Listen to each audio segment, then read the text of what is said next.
जम्मू कश्मीर के उपराज्यपाल मनोज सिन्हा ने तंगधार सेक्टर में सीमा क्षेत्र का दौरा किया और पाकिस्तानी सेना द्वारा बिना उकसावे के की गई गोलाबारी से हुए नुकसान का आकलन किया। इस दौरान उनके साथ कई अधिकारी भी मौजूद रहे। साथ ही उन्होंने स्थानीय लोगों से भी मुलाकात की और उनकी समस्याएं सुनी।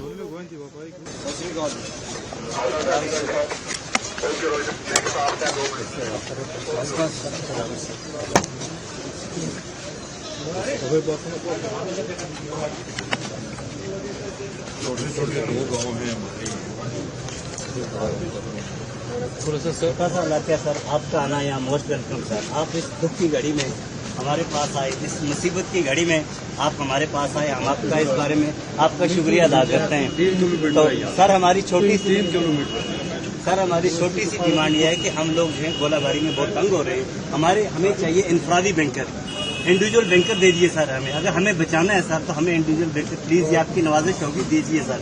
उसके बाद में सर जिन लोगों के मकान जल गए, खत्म हो गए सर, गरीब लोग के सर, इनको 100% कंपनसेशन दीजिए सर, ये आपकी नवाजिश होगी। उसके बाद में सर हमारा यहाँ पे सर जो हेल्थ सिस्टम है सर, हमारा छोटा सा अस्पताल है सर, इसको थोड़ा सा अपग्रेड कीजिए सर, 100 बेड से कीजिए कम से कम। और स्टाफ यहाँ पे हर तरह का स्टाफ अवेलेबल होना चाहिए सर, ये हमारी डिमांड है सर, जेन्युइन डिमांड। इसके बाद सर हमारी जो फायर सर्विस है सर, जब भी आग लगती है हमारी 2-3 गाड़ियां सिर्फ इतना बड़ा इलाका है सर, एक तहसील है, 1 लाख लोग रह रहे हैं यहाँ पे, तो 3 गाड़ियां सब पहाड़ी इलाका है, कहाँ जाएंगी गाड़ी? जब तक वहाँ उस इलाके में पहुंचती है तब तक मकान जल जाता है सर, हमें कुछ नहीं मिलता है। तो इसके बाद में सर मैं बताना चाहेंगे, ये विक्टिम है, ये भी बात करना चाहेंगे सर। हमारी परेशानी हमारे लोगों को अदा कैसे कर सकते हैं?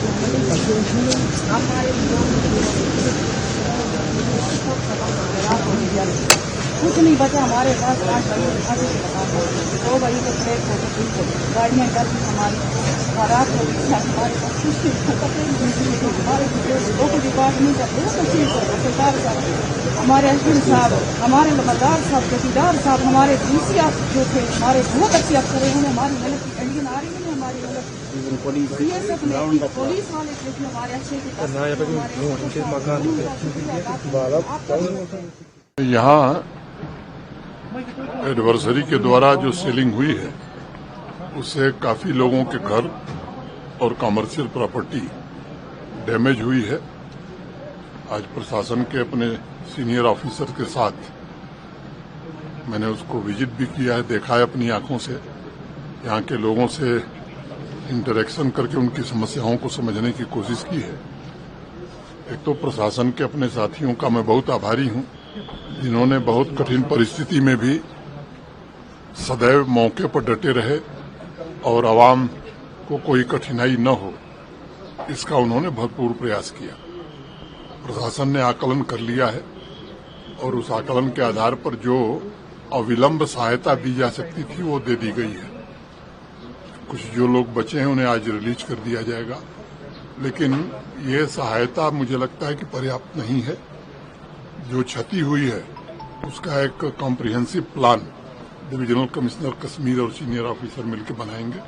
उस आधार पर भारत सरकार से अनुरोध करके लोगों को पूरी तरह से रिहेबिलिटेट किया जाएगा।